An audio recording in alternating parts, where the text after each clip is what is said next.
Chickens in the background. All right, we're live. Owen, how are you, man? Thanks for doing this. Very well, my pleasure. I've been looking forward to speaking with you one day. So tell me what's going on. You know, I love your Twitter handle, Beef Back Better, and I did a shout out saying that I felt like having some random Plebcast episodes, and you hit me up. So what's on your mind? What are you up to? Yeah, so I used to be a bit more active on Twitter under a different name, and I'm from Australia, and as you know, like shit got pretty hectic there over the last couple of years, so I kind of started to take a bit of a low profile. And also took the opportunity to do one of my long-term dreams, to set up a farm, actually do some hands-on farming.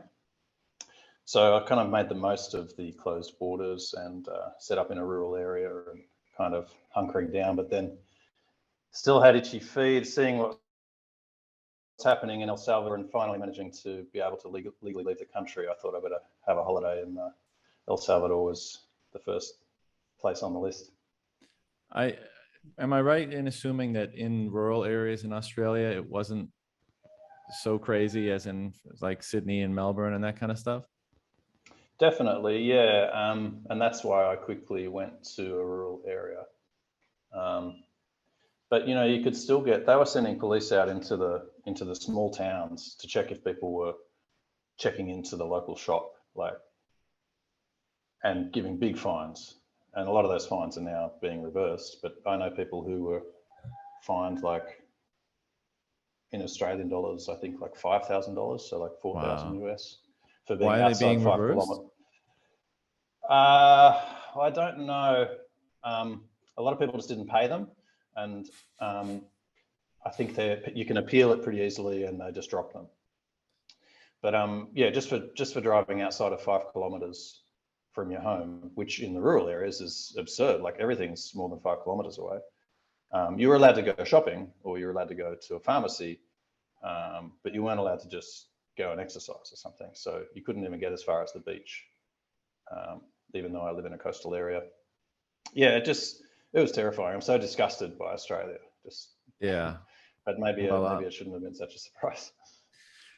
I mean, even if you were already very critical, I mean, I'm from Canada, and it was a very, very similar situation there. But even if you were already critical of, you know, broadly speaking, how the state operates, I think the last 2 years, they went in a direction so rapidly that even those among us who were the biggest critics were, you know, surprised at how quickly they went in that direction. But, you know, we've all probably said a lot about the last 2 years, and I've become like increasingly disinterested in one, revisiting, but even following it. You know, it's absolute fucking insanity, and here we are trying to contribute to and build something in parallel that is much better and more free, and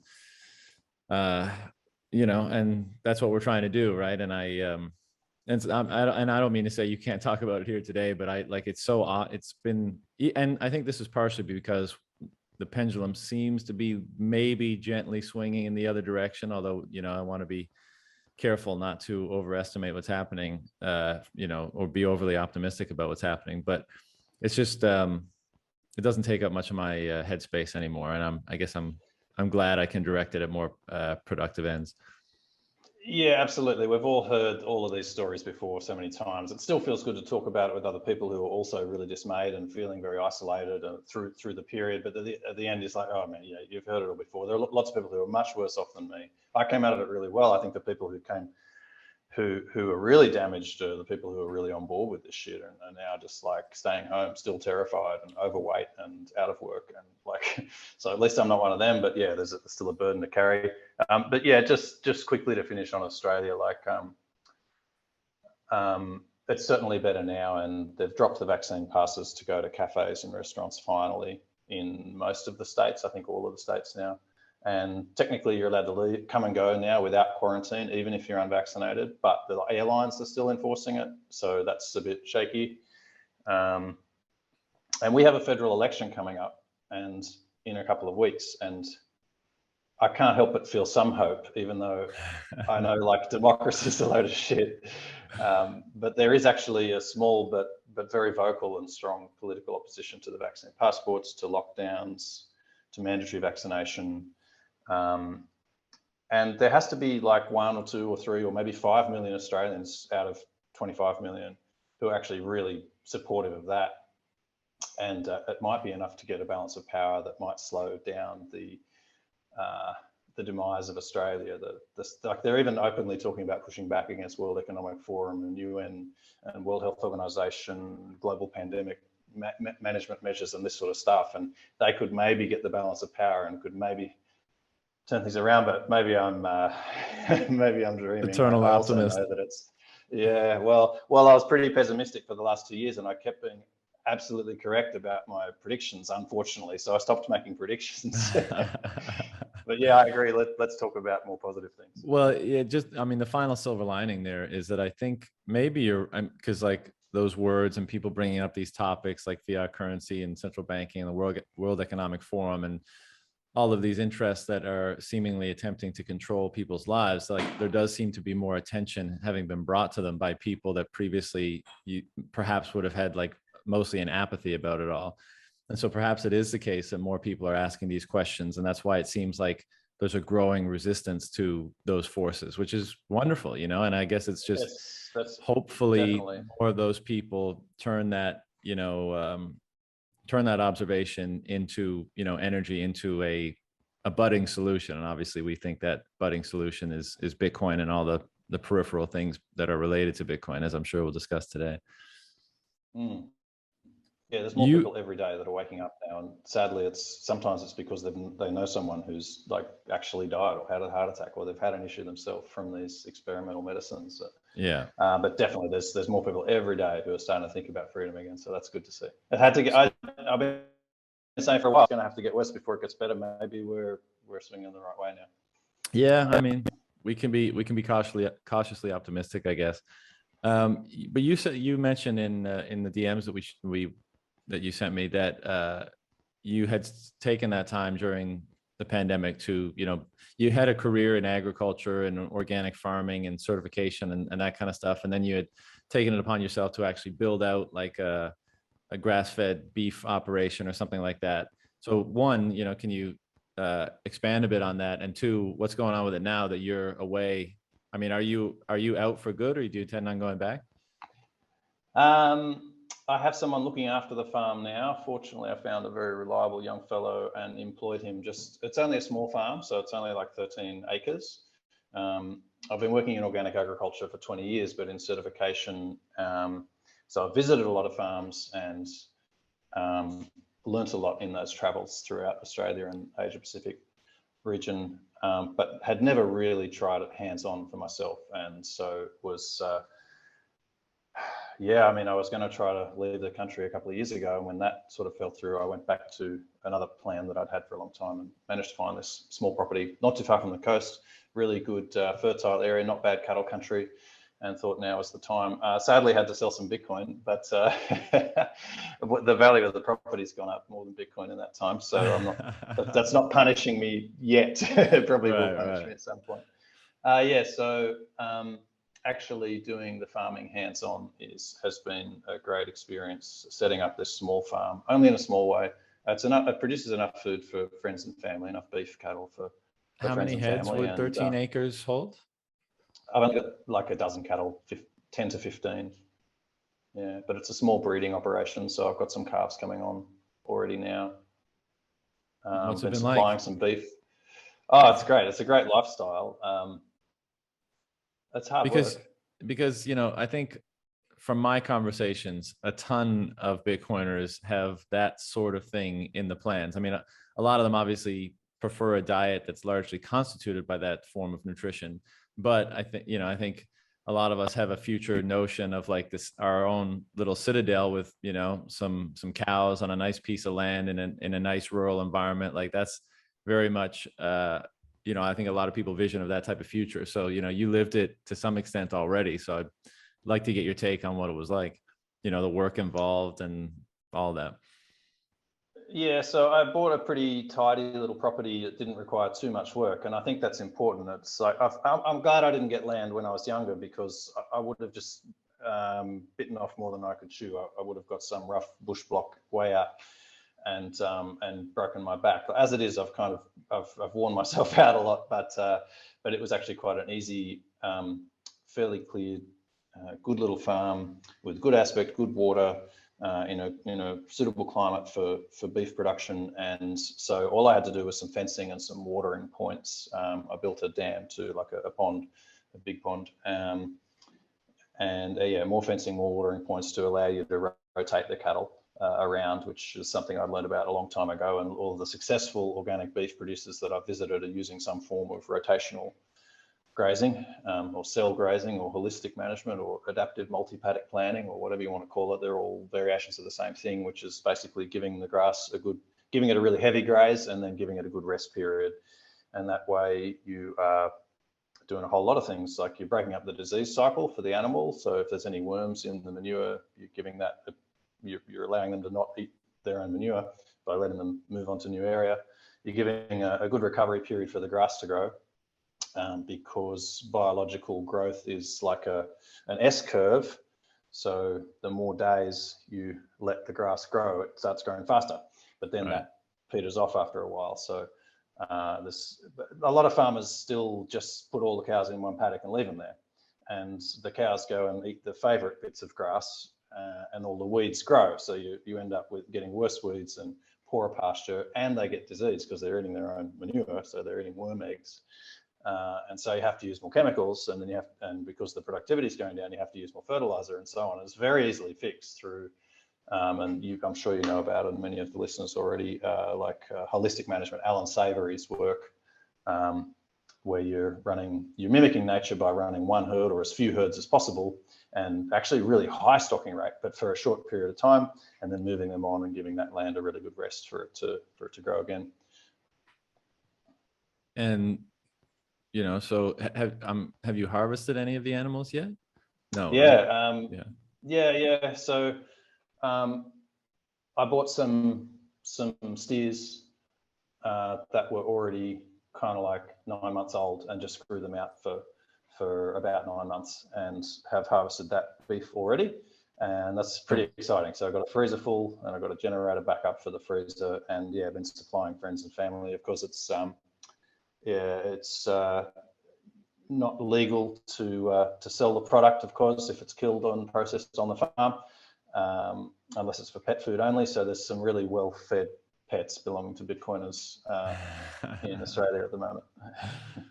With happy owners, perhaps. Yeah. What's the process like? I mean, how do you harvest the animal? What's that like? Well, in a normal kind of larger scale conventional operation, and because of the regulatory requirements, you have to load the animals onto a truck and send it to a processing facility, to an abattoir.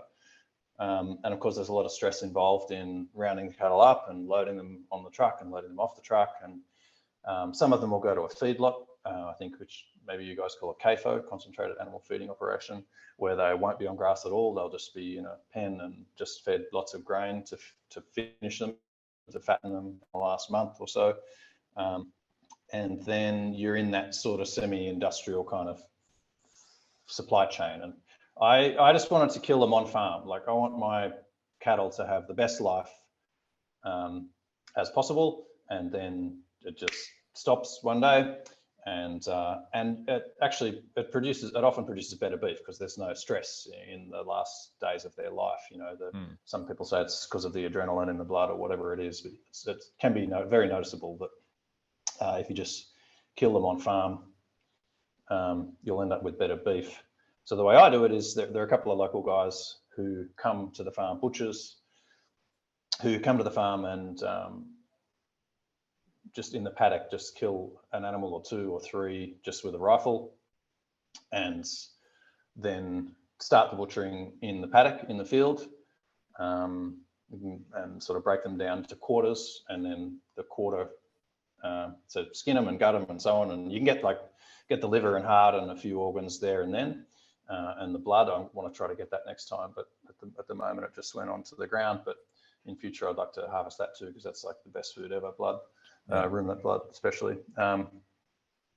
And then they take that off to their proper butcher facility and hang those quarters of carcass in a cool room for a week or longer, if better, longer is better, a week or 10 days or 2 weeks, sort of dry aging, and then cut up the steaks and cryovac the steaks from there. And then I go pick them up from their facility and freeze it all down.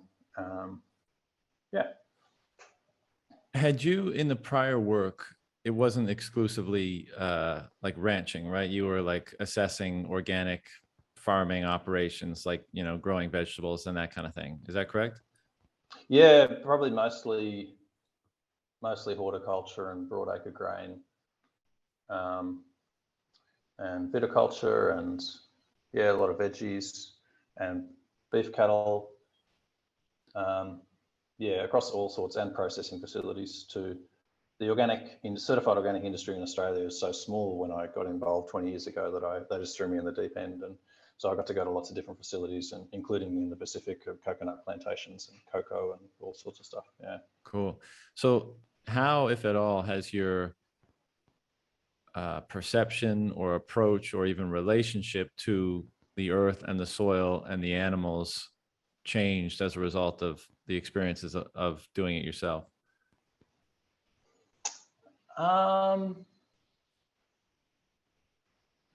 Well, it's really easy to think about. So one is just realizing how much time everything takes. It's easy to think, oh yeah, I'll set up this fencing plan and I'll get some water troughs here and I'll do all this and boom, boom, boom. And actually it just takes so long. And so you need help. And it's important to actually kind of take your time, well, I've found, to not break your own back and to actually enjoy the process. A thing I've really learned is about time and how important time is in that in the development of farm. Like a lot of development of a farm, and maybe a lot of things, and it probably ties into the time preference discussion at some point, but I think often the best thing to do is to wait.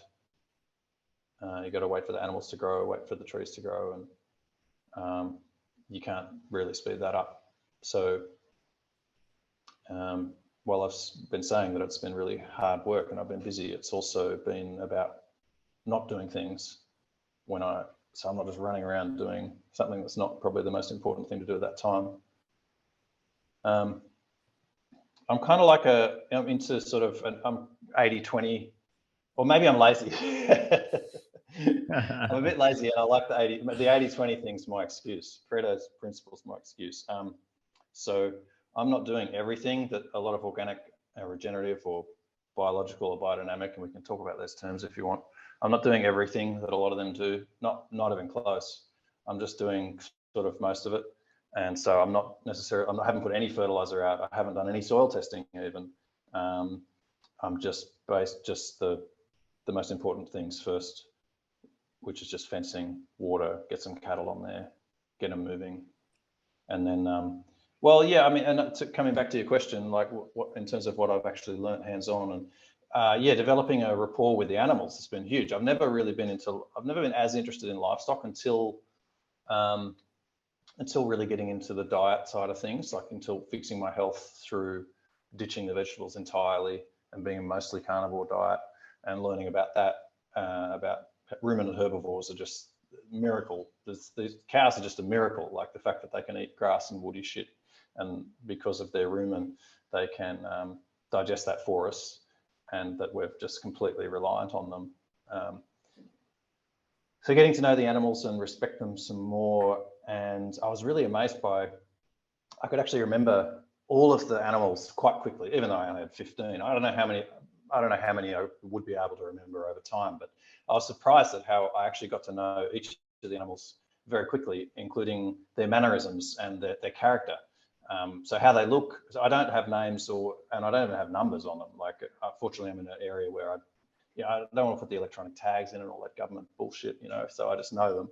And my cattle look quite different to the neighbours, so they're not going to get lost, and there's not any cattle theft in my area at the moment. So I just get to know them. And I was just listing all the cattle and their personalities in my mind really quickly, which was quite cool. I didn't know that I would be able to do that. And so I mean, what's that like? What's it like having a relationship with, something that you're taking care of in that form, but also in terms of having a relationship with something that you're going to harvest to sustain your own self? And like, how do you rationalize or constitute a relationship that allows you to do that in a healthy manner? Like, yeah, I've just found it surprisingly easy.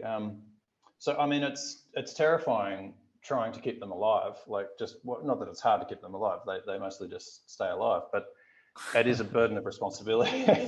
It's a real responsibility. So I'm constantly wanting to check on them and stuff. I really care about them. But yeah, I'm going to kill them all and eat them one day, but I'm going to give them the best life I can in the meantime. And it's totally fine. I was surprised. So the first kill we did on the farm, I was a little bit nervous, and I still don't do it myself. Like, I don't trust my own skills with the firearms and stuff like that. Like, I want to not fuck it up, because if you don't kill them well, then they're not going to have a happy last few minutes of their life. So absolutely just getting help with that. But I was there for it, and I helped with the process, and it was just fine. Like, it was just it was surprisingly fine. And maybe I was really primed for it. But a neighbor came over, and he was just fine too. He was like, oh yeah, cool. We're just like, the animal has a good life and a good death, and then you take it apart and turn it into the best food possible. And I don't know, it's surprisingly fine. And I think a lot of people would be surprised at how fine it is once you go through the process, especially with some experienced butchers, that it's being done well. But I was already helping with parts of the butchering and stuff like that. I wasn't sure how I'd feel about it, but it was completely fine. yeah, I'm still curious how I would feel about it, having built a relationship with the animals, right? As you just said, like, you kind of know them by their distinct personalities, and how that would change the relationship of their death. Because I have thought about this a lot, and I went on my first hunt a couple of years ago, and it's different, obviously, because you don't have the opportunity to develop a relationship with the animal, right? You see it in wild nature, and if the shot is available, you take it. And the party that I was with downed an animal, a moose, and Wow. and I went up, yeah, and I went up to it, and I was curious too. It was more like, I don't know how I'm going to feel about this, and I went up to it and put my hand on it and said a few words internally, and then just went about the business of prepping it. And you still there? Yeah. Okay. Prepping it and getting it ready to move, right? And I think part of my rationalization was, one, I believe this is the best form of sustenance to optimize my vitality and health, and therefore my ability to engage in life. But I think you need to add something onto that, which is that only matters if you're actually doing something quote unquote good with that vitality. Because if not, like, it's kind of hard to justify, at least in my mind. But if you're attempting to sustain yourself in the optimal way, so that you can apply yourself in the optimal way to the highest aim or the greatest good, at least to the extent that you're capable. And of course, we're all imperfect, but like, at least a striving for that, then that allows me to rationalize the whole thing, because like, I don't take it lightly whatsoever. And I want to make sure that I'm being conscious about every kind of aspect of the process. Yeah, absolutely. I agree with what you're saying. I haven't been hunting. I really want to. I'll be doing that soon. There are a lot of deer in my area that are sort of semi-wild deer. They escaped from farms years ago, and there are heaps of them. Testing. Back? Yeah, you back? You back? Yeah, I lost you there. You were saying that you will be doing some hunting. Yeah, I do intend to do some hunting. There are some deer in our area, and some guys offered to take me out, so I intend to do that. So that'll be another experience too.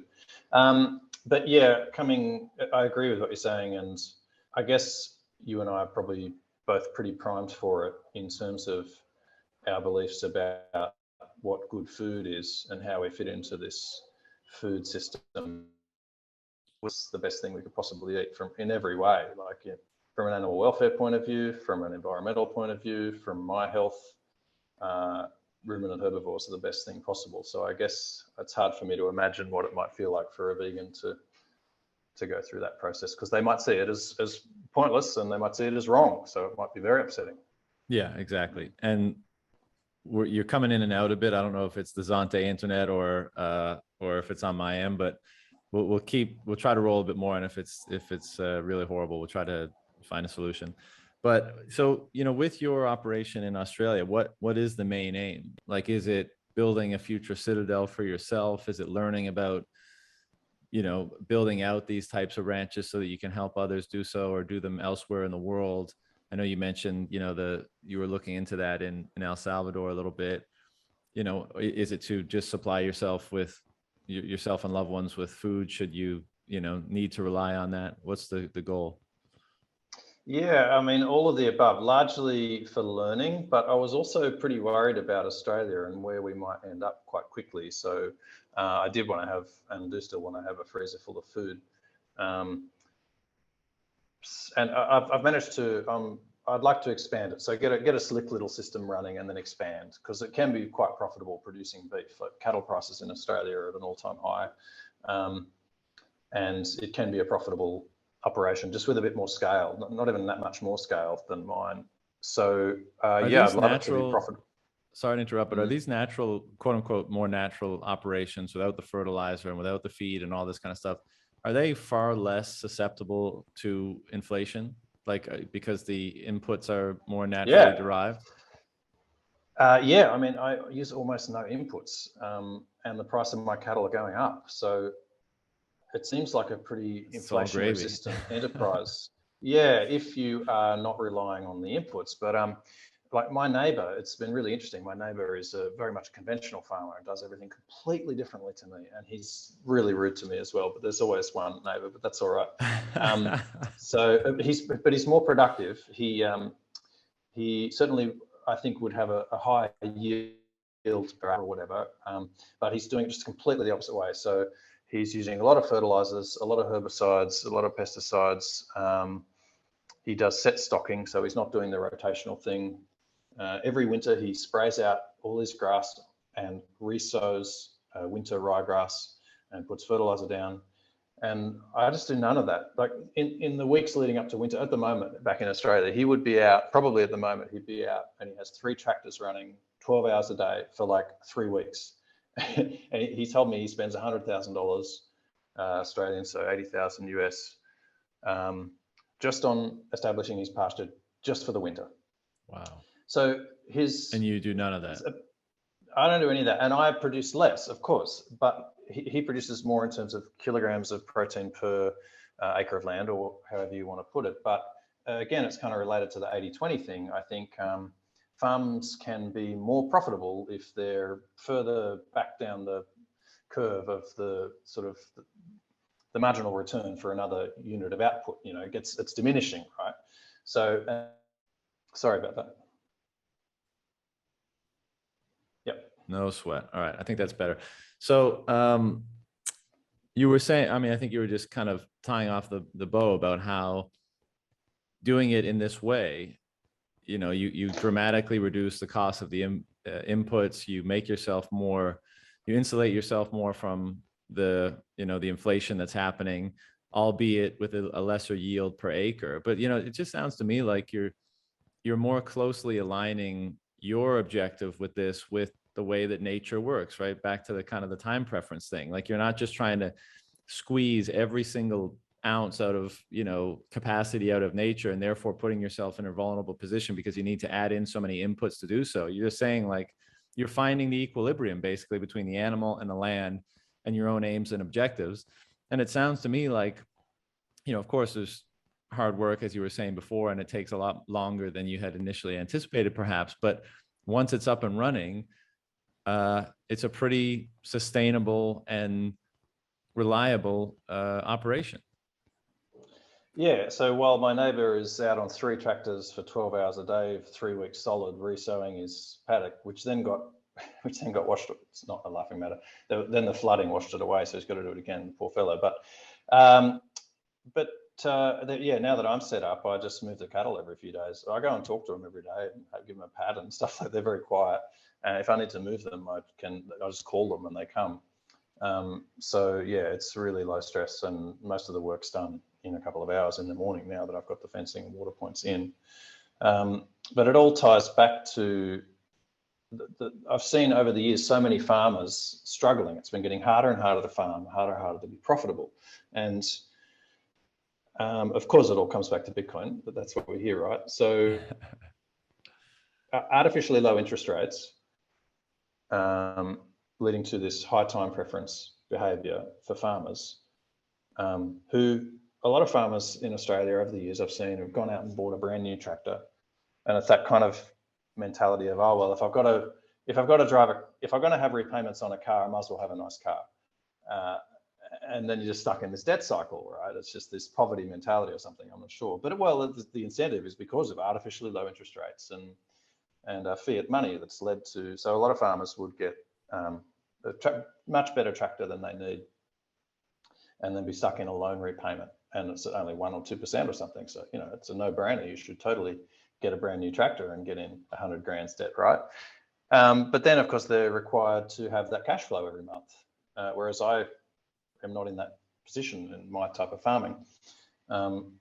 So, like, I was thinking for a long time in sort of 2018 about because over the years I've found problems with farming or problems with environmental things, and been trying to work out how to fix these things. I'm not very good at it. I don't know if I can fix anything, but then I finally kind of understood that money was the problem with all of this, was the base layer as it relates to time preference, artificially low interest rates, people being in debt cycles, like people just being debt slaves. And it all made so much sense to me when I brought it together and realized that no amount of campaigning for organic farming methods, or like lobbying government to enforce organic farming or something like that, it's just not going to work if the money's still broken.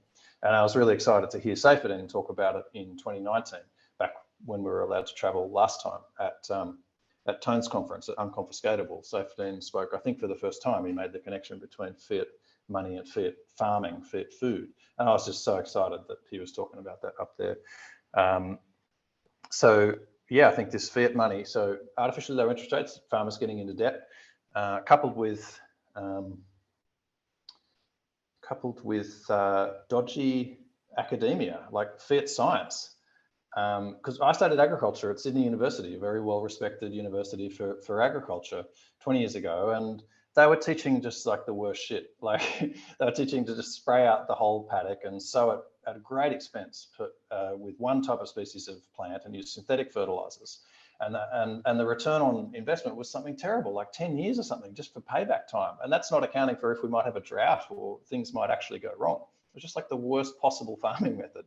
And I knew that at the time, and I was trying to understand. There are only a few of us who are interested in sort of organic and other methods. And the rotational grazing, the cell grazing, was a colleague of mine at university. His father was working in it, and I ended up going and receiving some training from him for free, which was just mind-blowing. And I guess that was the start maybe of realizing that the institutions are just so wrong. And any farmer who is following what the Department of Agriculture or what the university suggests, they just end up in a debt trap, and they end up degrading their land, all the while saying they're doing sustainable farming, because that was the buzzword back then, right? Sustainable farming, meaning like use herbicide instead of ploughing the soil.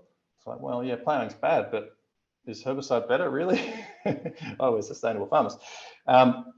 So farmers are just often in a debt trap and have big tractors and equipment that they have to keep the cash flow payments on. So they're, in a way, really forced to be doing what my neighbour's doing.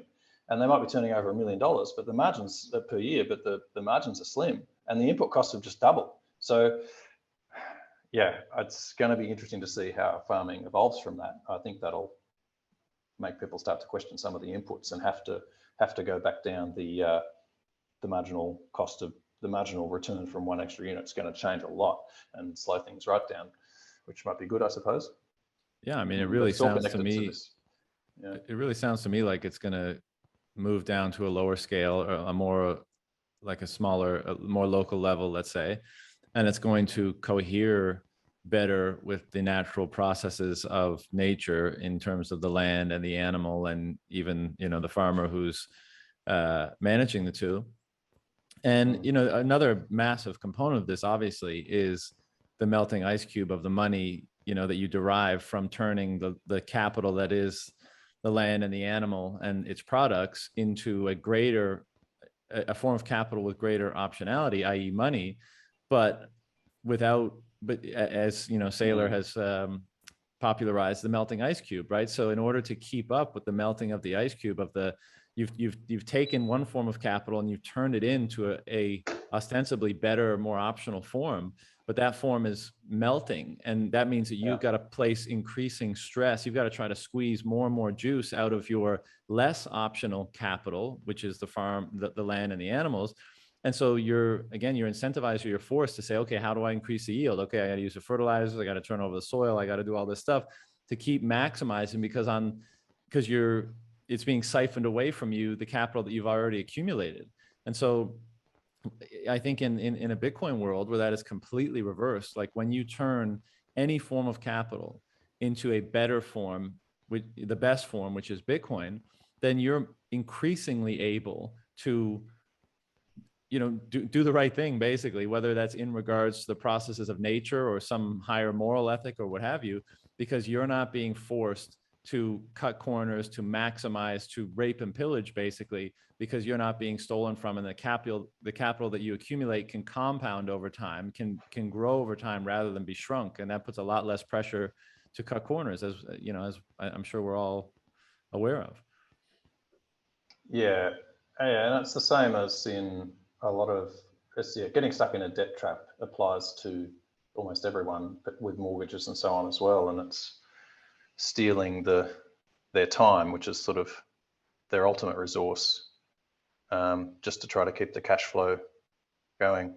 I mean, some farmers have been pretty clever with and have been aware of the issue with inflation, even when it's been sort of low. One example that I'm aware of is some farmers will stockpile building materials, even fencing materials, steel posts, so like steel fence posts for cattle fencing, because they've been a really inflation resistant store of value. Like steel, galvanized steel posts, bundles of them, $1,000 a bundle, has maintained the value. They've gone up from $5 to $12 in the last few years, and some farmers have stacks of them in the shed, which they'll resell. Like they knew what they were doing, which is pretty impressive. One of the things that organic farmers and regenerative and biological and whatever have talked about for a while is trying to measure soil organic matter and try to quantify organic matter going up. And indeed, that's one of the rules with organic farming. You have to maintain or improve soil organic matter over time. It's a pretty sensible rule if you want to sign up for rules. And yeah, it's a good measure. So to try to consider in your economic calculations whether you're depleting that capital, because it's not the only important thing about soil, but it's one parameter that's representative of other parameters in the soil as well. Is an easy one to measure, which is organic matter. But okay, so measuring that and seeing it improving, even that sort of store of capital in your soil, even trying to weigh that up, like it's a step in the right direction, but if you've still got dodgy money on the other side of the equation, then it still doesn't stack up.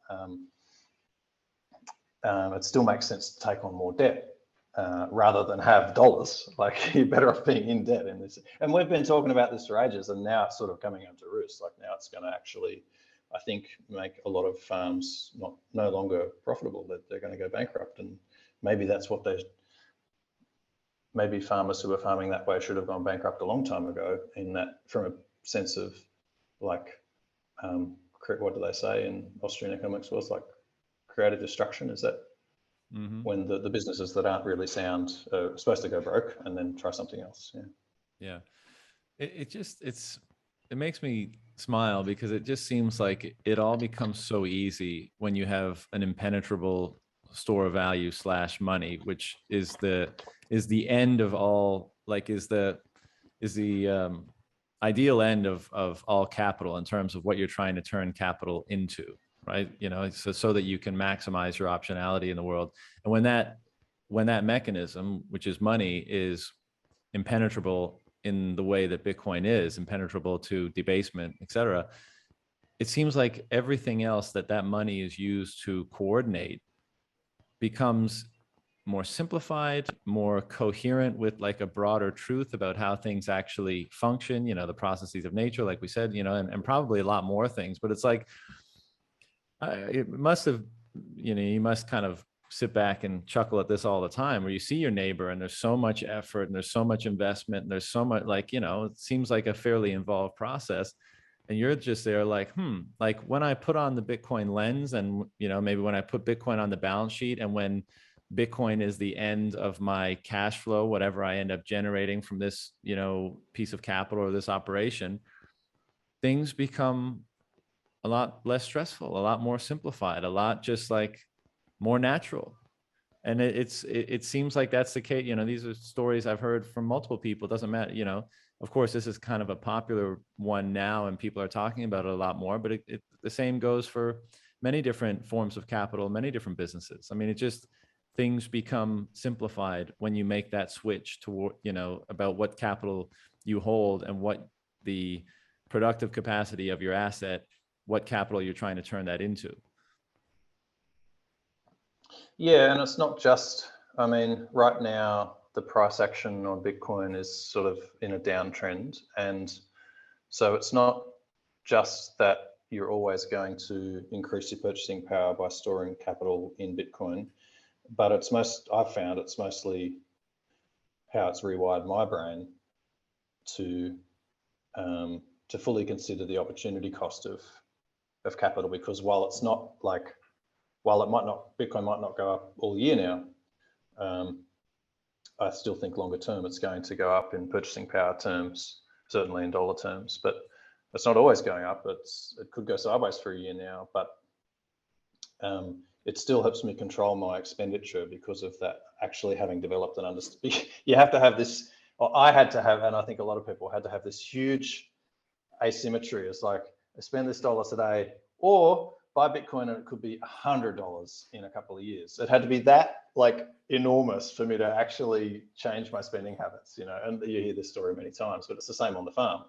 So I've limited my spending and tried to just do the most important things first, like the fences and the water points, and get some cattle. And I'd love to have more machinery, and I'd love to have a new tractor and all this stuff, but that enormous potential upside of buying Bitcoin instead is keeping me under control. Right. Yeah.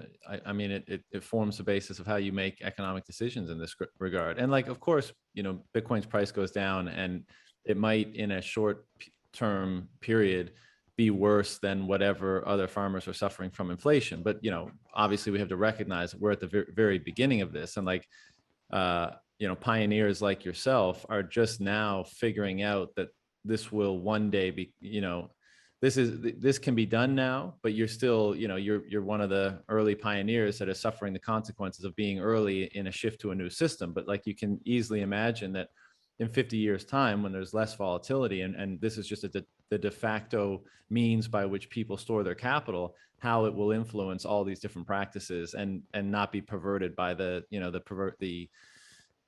debasement and perversion of money today. Yeah, and to come back to your much earlier question that we went off from a tangent on, like, what's the plan for me? Yeah, I intend to expand. I've already started sort of renting some more land. I'd like to just rent or adjust more land and increase the herd size over time, not necessarily buy property, because you don't have to. You can get access to pasture fairly cheaply because people don't want to have to mow their lawns. So they'd rather have some cows in there that they don't have to look after for a few dollars. So I'd like to get up to hundreds of acres and dozens of cattle. And I'd love to set up over here something in El Salvador as well. But it's very hard to know what to do at the moment, like whether to get out of Australia, whether to set up here as well. And am I going to be able to travel in a couple of years' time? It's not clear, right? Nothing's clear. We can't take anything for granted now. Australia will, the next pandemic, right, or whatever the next thing is. Are we still going to be able to travel? So there's that decision making is probably harder than, if I could take for granted that I'm still going to be able to travel, I'd be setting up here straight away and keeping the place back home as well. But it might be more of a case of escaping while you can. I don't know. Yeah, well, that's the big question that I think a You're in lot the of us same. are asking. Yeah. And it seems to be the case right now. You just kind of have to wait and see a little bit how things play out, and, you know, just be maximally adaptable, because there doesn't seem to be too much certainty or stability in the world, right? Like we would all love to be like, okay, that's the place. It's going to be stable and certain, and let's go and, you know, and build the future there. But that's, you know, that might be some years off before we have that type of clarity around such things. But, you know, as you're doing right now, there's still much that can be done in the meantime, and it's great. You mentioned that, you know, safety and kind of, you had a bit of a eureka moment at Unconfiscatable in 2019. Was that when like this plan just kind of burst into your head, or did it evolve over time and you started to piece more together how, you know, operating, let's say, on a sound money standard could facilitate and foster this sort of avenue of endeavor for yourself? Like, is that when it clicked, or were there other points in the journey when it clicked? I wanted to have land for a long time, and I dreamt about having a cattle operation for a long time. And I'd been thinking about that. I've been trying to develop those ideas before I heard Safety talk about it, and that just brought it all together for me. That it was just like, yeah, of course. I had been kind of toying with the idea already. Like, certainly farmers getting into too much debt and then getting squeezed. Like, I've just seen that again and again and again. And then, yeah, and at that point, the fiat science part hadn't come in either. That more recently, which is another thing that Safety's been talking a lot about in more recent times, is the fiat science. And so that's sort of added to it with time as well, in terms of, you know, this bullshit about we've got to double the food production by 2050. Like, it's bullshit, man. I looked into that in detail. The data's just, they're just lying. And the reason they're lying is because they want more government funding to be able to do more research and to use it. And the chemical companies like it too, because they want to sell you the latest GMO or the latest synthetic chemical or whatever. And the only problem is, if you look into it, it's total horseshit. The rate of food production is increasing at a greater rate than population, and it has been for 20 years. We've got twice as much food as we need now, and we'll have even more than we need later. Like, that's what the data says. You look into the couple of scientific journal articles that supposedly demonstrate that we need to double food production by 2030 or 2050 or whatever, and they're crap. They make these big assumptions. One of the assumptions in one of them was that as standards of living increase in Asia, the rich people are going to eat twice as much food. They're going to go from 2,000 kilojoules to 4,000 or whatever. I probably got the units wrong there, but I'm like, that's ridiculous. That's way too much food. We have an obesity problem. And another one of the assumptions was that, a lot of our food's going to be turned into biofuel. I was like, well, hang on, that's a different discussion. Like, you're just muddying the waters intentionally. And not to mention the fact that the population's just flattening off, like, already. Fertility rates are dropping, and they're going to continue to drop.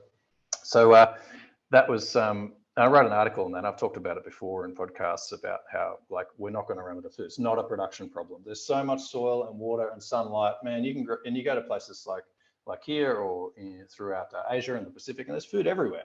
Like, it's just a good example of fiat science, where they want that government funding and they want to sell you that latest bit of GMO or whatever. So yeah, the farming was a long-term plan, and the lockdowns in Australia were, I was like, do I run now, or do I try to set up something where I can have some freedom, have some food, have some backup food, get guns and stuff like that. And I went with that option, which I think was the right option, but also just wanted to explore other things and get out of there. It just feels so free being here, man. Like, everyone I meet here is all the locals are just having a good time, you know. A lot of them are wearing masks, but whatever. But not really down here at the beach, but in the city they are. But they don't care if you do. They don't care if you do or don't. And all of the travelers, most of the travelers are Bitcoiners. They're just freedom focused people. So it feels really good to be meeting every day a new group of freedom focused people. Yeah, it's the best to run into and hang out with Bitcoiners. I was there last June, I think, before the law, and then in November for the Adopting Bitcoin conference after the law. And, you know, so there was a shitload of Bitcoiners around then, which was incredible.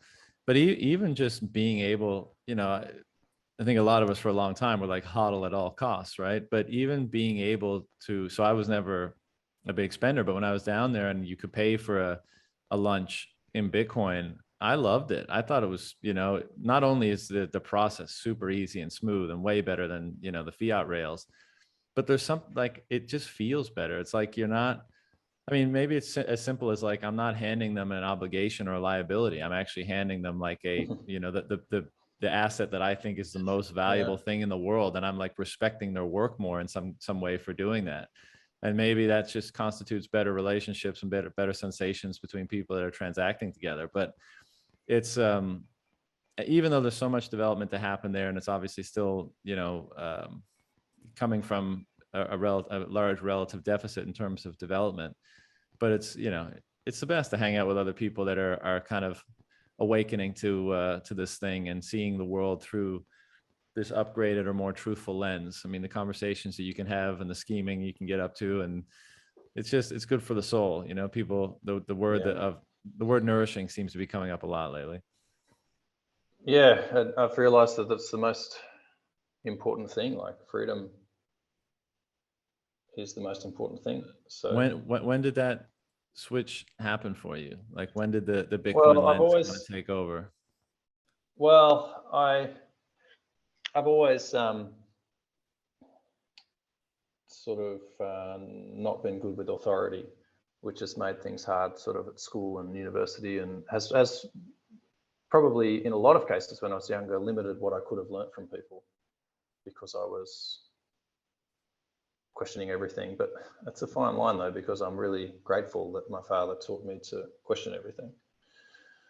Otherwise I wouldn't know about Bitcoin, and I'd be one of those terrified, sick people stuck in a lot of debt and in a job. And so the freedom thing, I guess I already knew it, but man, it was just like getting slammed in your face over the last 2 with the lockdowns, just and the forced vaccination. Like it's just astounding that so many people were on board with it, because it's just kind of mind control. Like it's hard to, we're slipping back into COVID. We don't want to talk about that. You know all this already, but yeah, it was really the COVID stuff that just made me realize just how important freedom was to me. Right. Like it's the main thing. Like I'd rather, die than not be able to just have freedom. And then it gets very complicated into, well, what do you mean by freedom? And then there's all this nuance to it, of course. But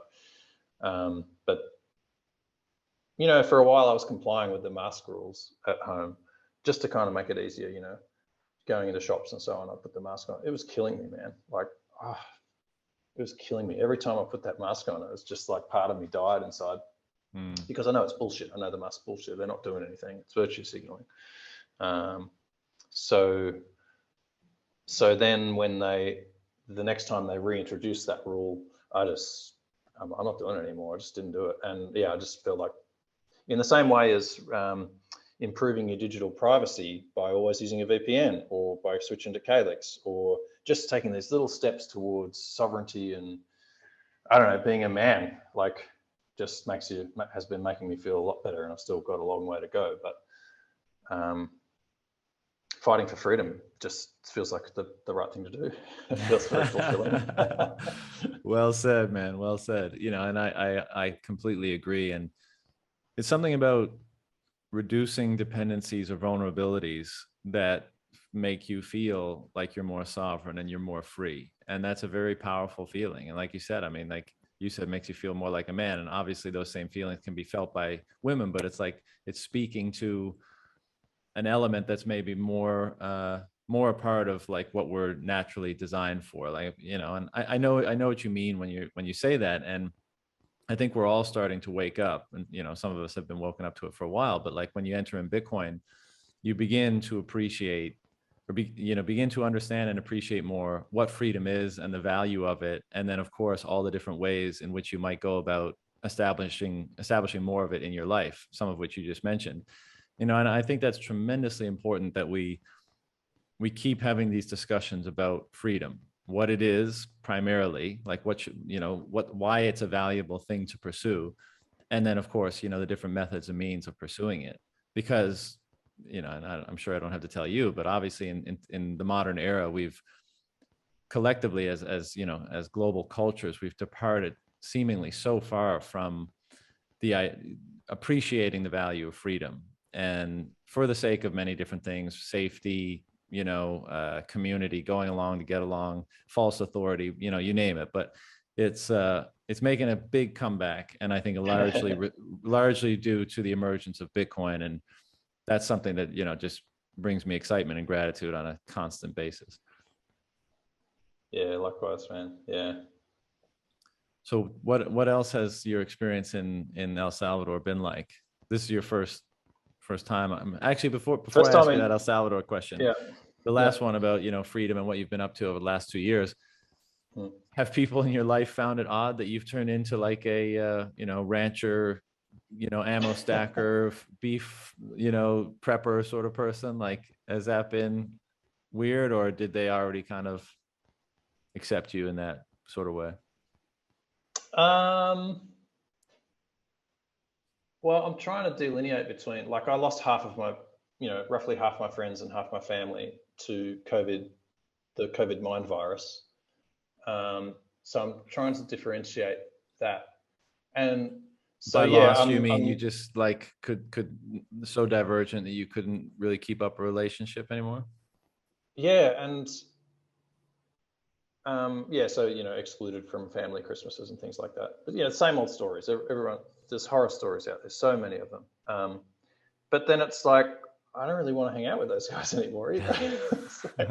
like we worked out who the Nazi collaborators were. Or maybe that's the wrong analogy, but you know what I mean. Like, It's pretty close. they're not strong people. I don't want to. They can do their thing, and I'm going to do my thing, and that's okay. So I'm not sure how much of it, but yeah, like to the friends that have stuck with me, it's even a good chunk of them think I'm going off the deep end, yeah, and that I'm a crazy conspiracy theorist or right wing person or whatever. And yeah, I am. Right. I'm like, I became a conservative. That was happening before the COVID stuff, and it happens as you get older anyway. But it's definitely Bitcoin made me realize that I'm a conservative, and so. But But a lot even of, that's probably fairly insufficient, right? I think that's why we label ourselves Bitcoiners, right? Because I think most of us aren't comfortable with all the various associations that, even if you say, yes, I've become more conservative, broadly speaking, even if not just politically speaking, you know, as you grow up and as you value freedom and independence more, but it comes with all the baggage of the political divide and what's associated with a political conservative or someone on the right versus someone on the left. And I think many of us are like, no, not in that way. Like, just in the way that I value freedom and independence and responsibility, and I want to establish those things in my life. well said. Yeah, I mean, the labels are insufficient, and perhaps they're like intentionally confusing, because a lot of people just think conservative means evil. Like, a lot of Yeah. people just think that's what the word means. So yeah, good point. And I don't think any of us are holding our breath for like too many profound political solutions. Like, there might be some minor victories, and, you know, there's some politicians that you might support more than others because they're basically trying to withdraw the control of government over you, you know, and oftentimes those people are on the conservative or the right sort of side of the political spectrum. But, you know, I think many of us realize that if you don't fix the underlying base layer, if you don't fix the money, and if those principles of freedom and truth and fairness are not instantiated in the money, then you're kind of fighting a losing battle. Yeah, absolutely. So even if the political movement that's gaining a lot of traction in Australia now was to miraculously be put into government in a couple of weeks' time, like, they're still going to be subject to corruption by the money system, by you know, expropriation through taxation for one thing, but then the inflation as well, like the seigniorage from inflation. It's too much power for them, so they'll probably succumb to that as well, unless they were. And I've been poking on Twitter some of these guys and saying, "What's your policy on Bitcoin? Like, do you know about Bitcoin?" Some of them, I'm sure, are interested and into it and understand it, but But yeah, I don't hold too much hope for the political process, but it could at least slow it down until, so maybe Australia's not the place that becomes the gulag. Like they're literally building, sorry, we're slipping into COVID again. No, They're man, building go for quarantine centers. They've built these quarantine centers like that took a year or two to build. It's like, why were you building that? You knew the pandemic was going to go that long.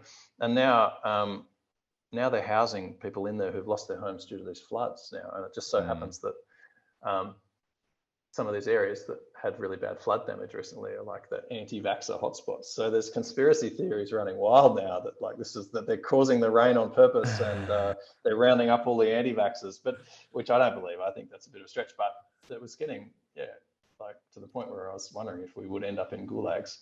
And I think that's probably going to happen somewhere, right? Like it's probably going to get really bad somewhere.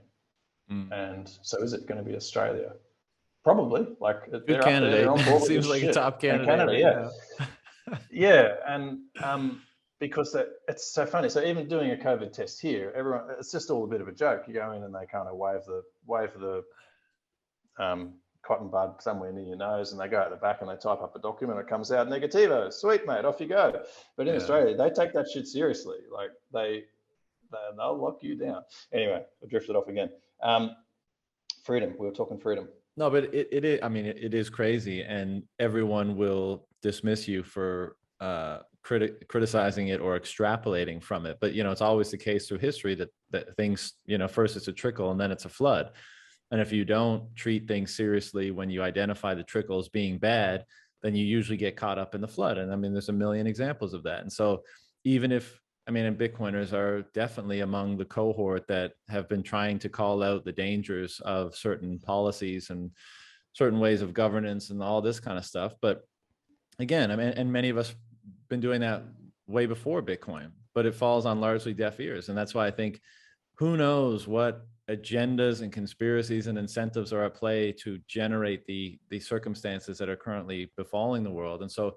And we will never know those things. And so I think my approach has been, and I think largely the approach for a lot of Bitcoiners is like, you can't know any of that, but you do know that the most likely or viable solution is a parallel system based on Bitcoin. So the best thing that you can do is feed into that.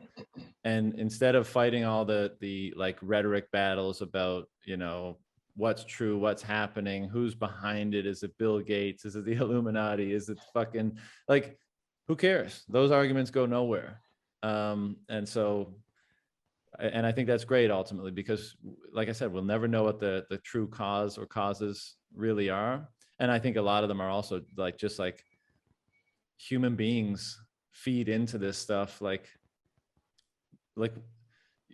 let's say there's oftentimes like someone that stands to benefit from certain things. And so their incentives are wrapped up in getting things to happen, but people willingly go along with it out of their own fear, insecurity, ego, all that kind of stuff, and which is why, people can be a danger, and why perhaps, as you said, like when people are so divergent like that, you just feel like I kind of don't want to be around them or cut them out of my life, because I'm almost afraid of how they see me. Like I'm afraid of what they turned. Yeah, exactly. How quickly they turned on us, and yeah, it's terrifying. And even if you point things out to them like that the government got something wrong or whatever, they would then still say, oh yeah, but they didn't mean that. Like their intentions were good, and it's like, yeah, duh. Like, intentions don't matter. The outcome is what is important. So I've been thinking a lot about that lately. How we're just so dazzled by the media, by the television, but we're just all so brainwashed. Yeah. And people agree with that. People will say, yeah, you're right, but we'll still feed into it. And like one of the things that comes to mind is like that Gell man amnesia, just like, have you heard of this one? Gell man or Gel man, GELL-MANN. They're the two guys came up with it or something. Okay. Gell-Mann amnesia effect. So it's like you look in the newspaper and and this happens with Bitcoin. This is one of the things that Bitcoin teaches you. You see an article, now that we know a bit about Bitcoin, we read an article in the paper and it's all bullshit, right? You're like, that's not how mining works. That's not how transaction fees work. It makes you a bit angry and you're like, what a bunch of idiots.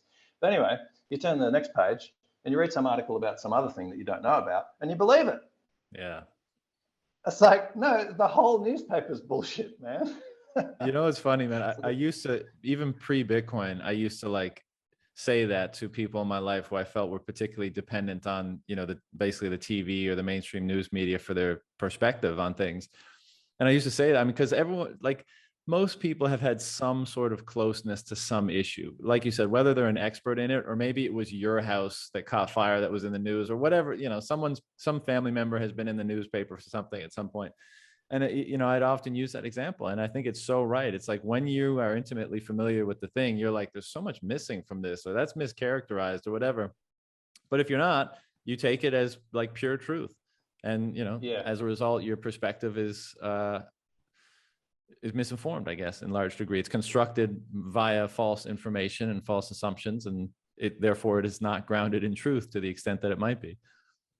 Yeah, but we just sort of, most people seem to still get fooled by it, and they will even say, oh yeah, well, you know, they exaggerate a bit, or you say, well, what are the intentions of the person who paid for that article or whatever? And they go, well, yeah, I know, you know, it's a little bit, but you know, you take it with a grain of salt, but it's still roughly true. It's like, no, man, it's just straight, it's straight out lies. And I've been thinking lately about, I've traveled a lot in the Pacific, and I was told some stories when I was in Fiji, about what they used to call blackbirding. I think it was called. I'll get some of this wrong, I apologize, but the rough gist of the story was that, like, when the white man came to some of these Fijian islands, they would sort of trick the locals into start working for them. It wasn't necessarily like, oh, we've got guns, we're gonna, you know, it wasn't forced slavery in all cases. In most cases, I think the word's blackbirding, where the white man that arrived on the boat would show them some kind of trick.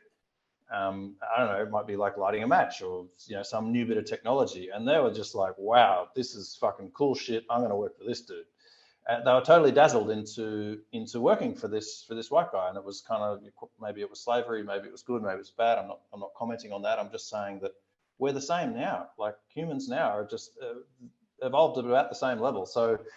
So when I haven't thought through this for a good analogy yet. I've only been thinking about this the last few days. But so when we're showed something in the media, or we're bombarded with it, and it's some clever scientific thing, like, I don't know, a COVID test, a PCR test or something, and we're all, a lot of people are, I think, in a similar way, just want to be involved, want to support Bill Gates and Fauci and so on, because look, they've got this scientific thing that seems to be working, and they seem really rich and smart, and I don't know, it's just a theory. Why wouldn't I trust them?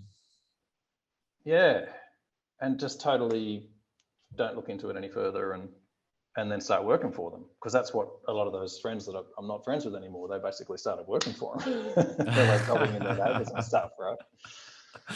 You know, it's one of the things I ask myself constantly, and which is why I try to continually refine and upgrade my own perspective and the information that constitutes it, is like, what makes you think, and this applies to everybody, not just, you know, the hysterics, but like, what makes you think your perspective is valid? Like, have you, like, on whatever topic, have you really gone deeply enough into that topic to the extent possible, ground your perspective in the most truthful information available on it? And, you know, you might respond and say, well, you need to have a perspective on things to move through the world, and there's just too much of the world to delve deeply into, and so you have to rely on trust or certain heuristics to develop that perspective. And I would, you know, obviously have to agree with that, but one, it doesn't mean you just blindly trust everything as a result. You are very selective in which things are most important to construct yourself, and therefore are worthy of the time in doing so. And then when and if there are areas that you have to trust, you do so very cautiously, you know, and then you try to refine your heuristics over time for doing that in a more capable manner, such that your perspective is not only more truthfully grounded, but more impervious to being misled. And so, you know, that's not how most people get down. You know, most people, as you said before, like whether it's you know, a white guy who lights a match and it's impressive, or whether it's a celebrity, or whether it's someone that's coming through on the screen of your TV at 5 o'clock or 6 o'clock at night, that authority conveys so much trust, and that trust is just, jacking into your perspective. And, the meme going around these days, the current thing, right, where you just open up the hatch, you swap out, you take the chip out for COVID, put the chip in for, Russia and Ukraine or whatever it is, and Bob's your uncle, like the upgrade is complete. And that's what gets parroted now. And, I'm not even that. I'm far more grateful and excited that we clearly have the informational resources now, and now the value transmission resources in Bitcoin to rectify so much of that, and we shouldn't spend too much time lamenting the problem, because there's much solution to be built, and there's so much potential in the solutions that are available to us now, which is, what I think a lot of us are trying to orient our lives around. But of course, like anything, it's important to be aware or cognizant of the details of the problem so we can, orient ourselves around the most appropriate solution. But it's just, once you see that, it's so clear. And again, like, I think a valid or a potentially stimulating conversation can be had if you ask such people is, what makes you think your perspective is valid? And what are you doing to ensure that your perspective is maximally valid? Yeah, and so the saying that comes to mind, which used to come up a lot in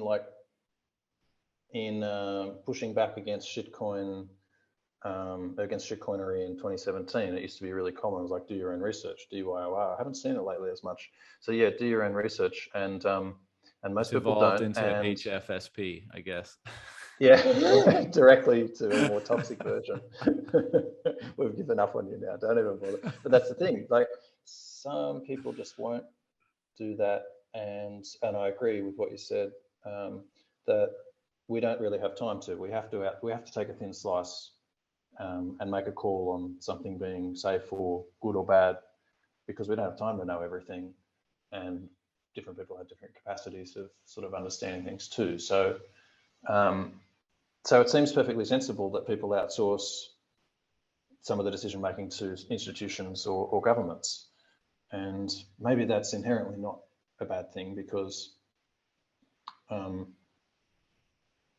not everybody's actually capable of doing research and delineating between, because you tell some people to do their own research and they go in and they're like, oh you're right, it's definitely the lizard people, like it's the fucking geoengineering and the lizard people, you're right.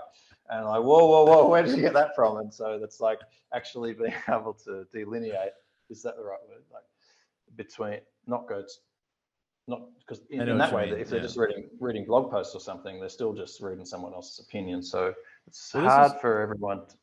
This is why I think it's critical that the ability and right to abstain is not dismissed or trampled on, because and again, I think a lot of Bitcoiners are in this category over the last 2 years. It's like, I don't have the means of confirming or denying fill in the blank assertion or policy or whatever, whether it's because I don't have the time, the data is not available, the expertise, whatever. But I have a philosophy, or I have an approach to the construction of my own perspective, that if I don't have sufficient grounds to, use something to construct my perspective, if possible, I'm going to abstain from forming too strong of an opinion one way or the other. And that abstention means I'm also going to abstain from the action that might be associated with that opinion. And as long as people can do that, we're in a good place, right? But obviously, over the last 2 years, we've gotten into a place where you're not allowed to say no. And that is just like, that's a huge no-no in terms of civilization surviving, because you can have all sorts of different manners of opinions. It's the lizard people, it's just normal government, it's just people's own evil and incompetence, whatever. But if you don't allow people to abstain from a certitude on any one of those things, or a policy stemming from a supposed certitude on any one of those things, and you begin imposing a supposed truth on people, or an action associated with that, well, then all bets are off. And unfortunately, that's been the case in many places over the last 2 years, which is why so many of us are so so upset about how things have unfolded, I guess. Yeah. So was there ever a time when you could trust institutions? Maybe under a gold standard, there were times. I think you can trust them to a certain degree, right? Like, you get into an airplane, and perhaps most of your trust is in the engineering involved in the plane itself. And yeah, I mean, I think it's like, it's a risk reward thing. Like, will I trust? I don't know. Well, like, I wouldn't, if the government built the plane, I'm not sure I'd get in. yeah, well, exactly, right. But I mean, they're like, you take in a lot of information to assess and determine trust, I guess is the point. And you know, some people may have a lower bar or a higher bar, you know, more scrupulous or less for that sort of assessment. But the punchline is if you're not allowed to act on that assessment, if you don't have the free choice to act on your own assessment of how much trust you should be delegating or having in different people or institutions, then I mean, then that's probably the definition of tyranny, right? I mean, you don't have the free will to determine your own actions, especially in the case of like non-action or abstention from something. You know, and this is back to the point about why freedom has become such a top of mind consideration and such a high value in so many of our minds, is because we recognize just what that is. And, you know, what we're talking about right now is basically freedom. You know, the freedom to make your own choices and determine who you're going to trust and pursue the value that you perceive, and all of that kind of stuff. So yeah, I was just trying to think if under a sound money standard, well, I think to a certain extent, institutions, if they existed in a similar way as to now, would be somewhat more trustworthy. oh, absolutely. But I'm not sure to what extent. Well, sure. I don't know to what extent either, but I definitely think that's going to be the case. Yeah. I think there'll be more trust generally in society as a result of you know, unconfiscatable, you know, incorruptible money. You know, and I think trust as a currency will be elevated too. Like, you know, if everyone knows that their highest concentrated form of capital is inviolable, and also they're in a less deprived state, I think that equalizes things to a large degree, and people will start wondering, like, or if people start operating on the basis of like, part of the way in which I value you is how much I can trust you now, not so much how much money I can get from you, not so much the potentials that you represent in terms of my ambitions, but like your character, basically. I think virtues will become far more elevated aspects of our interactions and how we value people and institutions in a Bitcoin standard. Is that music too loud for you? I don't know where it's coming from. It's not too loud for me. I mean, it's. Is it okay? I can definitely hear it, but it's okay. That's I think we're close to winding down, but why don't you tell me about what your impressions have been in El Salvador? I know we touched on it a few minutes ago. Yeah, cool. Yeah, I'd like to. Yeah. I'd like to talk a little bit about that. Yeah, so I wasn't expecting any incredible utopia here. I was trying to keep a level head about what to expect, and it being a developing country and with a history of civil war and safety concerns. And I'm pretty worried about like Bekele's safety. Like, yeah, I know. He's very inflammatory. Yeah, things could go really wrong here. He's sort of made an enemy out of the IMF and the CIA and the US Fed and the gang members here and the drug dealers here and stuff like that. But so I wasn't I haven't been too disappointed because I had reasonable expectations, I think, of coming here. But the main thing San Salvador is a beautiful city. I was amazed at beautiful and very safe. Where I was staying in that area, the pink zone, Zona Rosa, I didn't go to some of the areas that people said maybe don't go there, but I did walk all the way down into the city and around the town square, and including some areas that are blocked off and having gang members chased out of them by the military currently.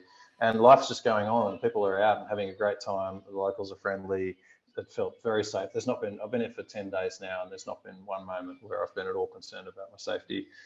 And San Salvador has beautiful shopping malls, beautiful restaurants, lots of meat restaurants. Like, you can get all kinds of steak, and seafood's fantastic.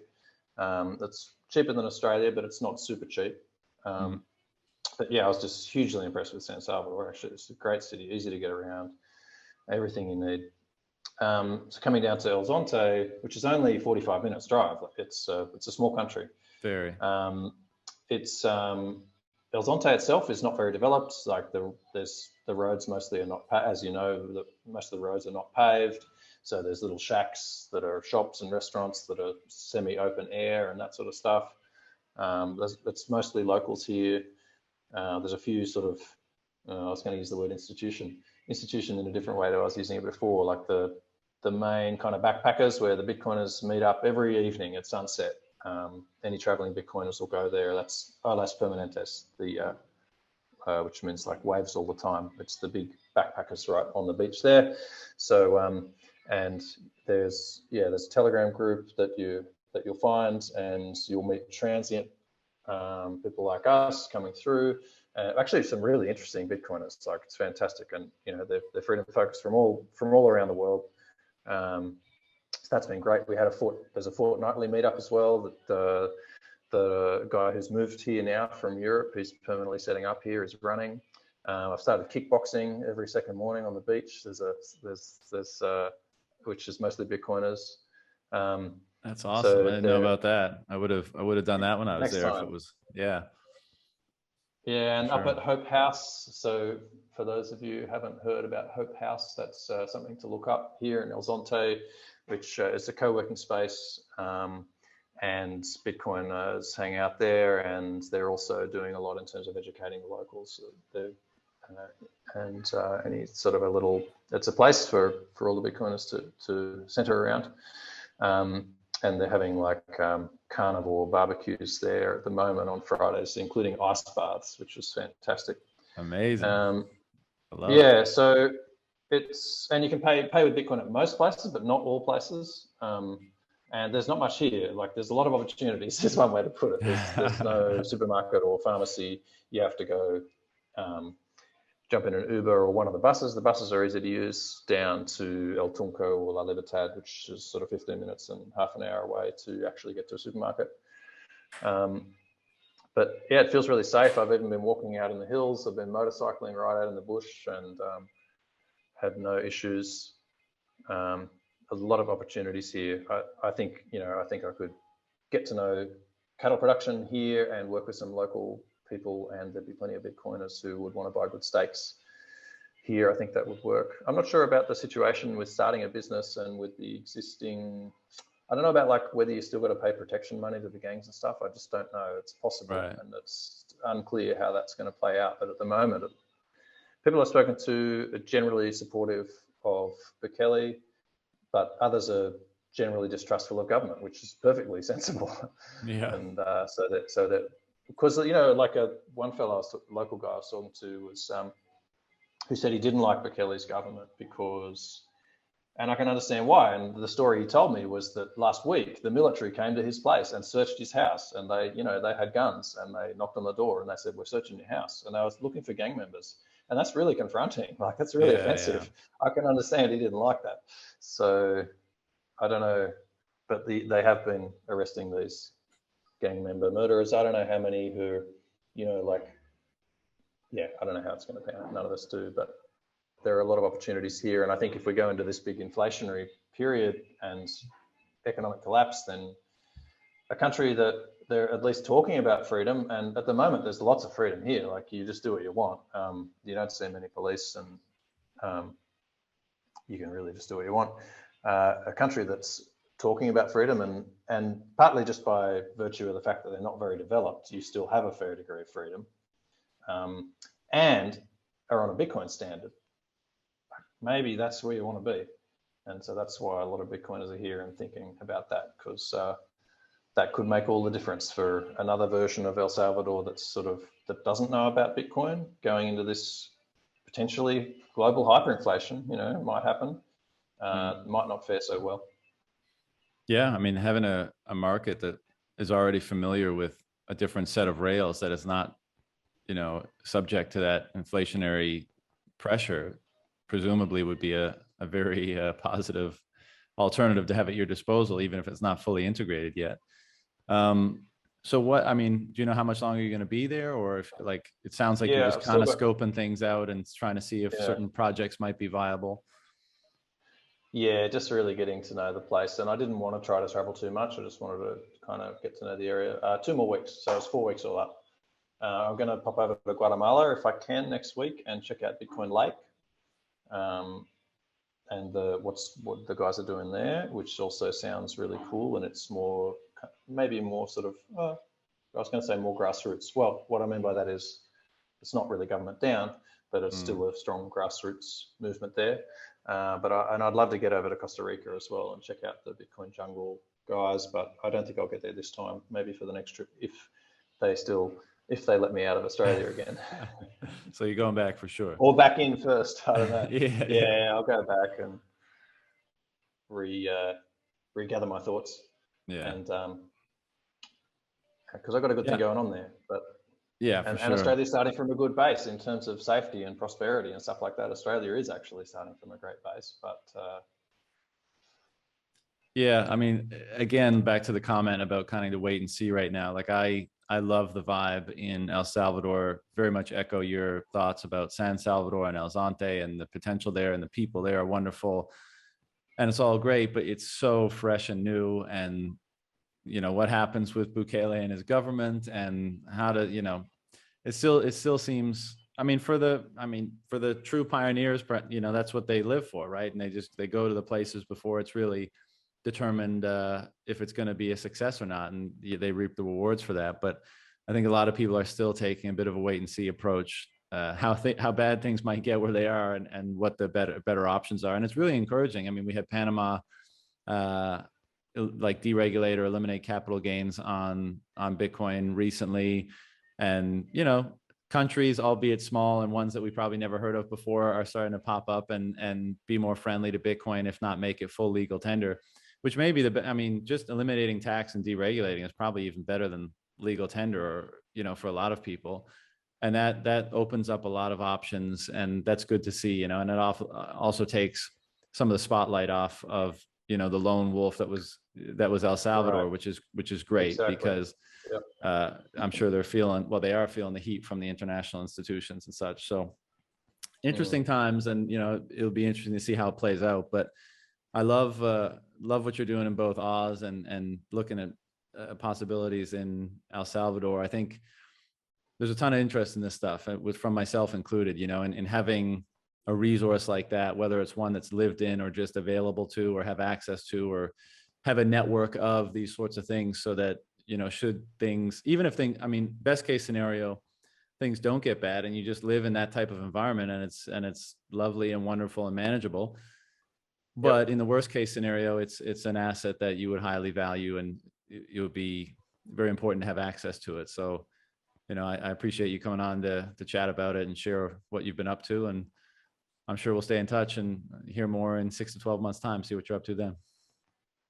Thanks, man. It's great to talk to you. I love what you're doing. I always feel like I'd like to sort of try to do more to get the word out there, but I don't know. I think I'm not that good at it. So, but I'm really grateful for guys like yourself and the work you do. And it's been great talking to you. Yeah, thank you, man. You too, and enjoy the rest of your travels. And we'll keep in touch. Catch you next time. All right, see you, brother. See ya.